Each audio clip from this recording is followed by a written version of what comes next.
Hey guys, just wanted to show you what we picked up today off of a buddy of mine who works in a construction yard, and they were getting rid of these tanks. They wanted to send them off to auction, and I said, well, why don't you call the auction of machines and metal and make you an offer, and I picked them up. So we got them today, guys. There's a bunch of these steel tidy tanks. A couple of them have pumps on top, the Fill-Rite electric pumps.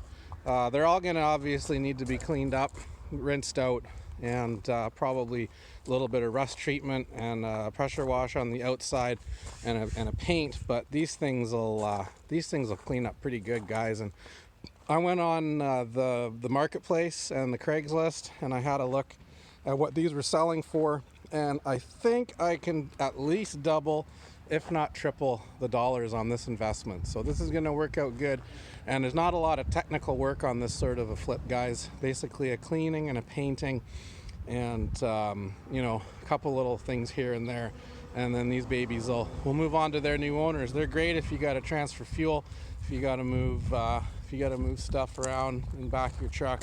Anyway, I'm gonna make a second video about this, probably on the weekend, where I take one of them and clean it up real nice and put it up for sale. But I just wanted to show you that was today's buy, guys. I actually picked up one other thing that's pretty cool at the same place. I'm gonna make a second video about it and show it to you. I'm pretty excited. It's probably gonna be a hell of a good flip. Stay tuned, hit the subscribe button so I can show it to you, and probably by the weekend when I get to work on these, I'll be able to show you the second thing that I bought from here. All right, hit the subscribe button, make sure you do that not to miss more videos, and thanks for watching.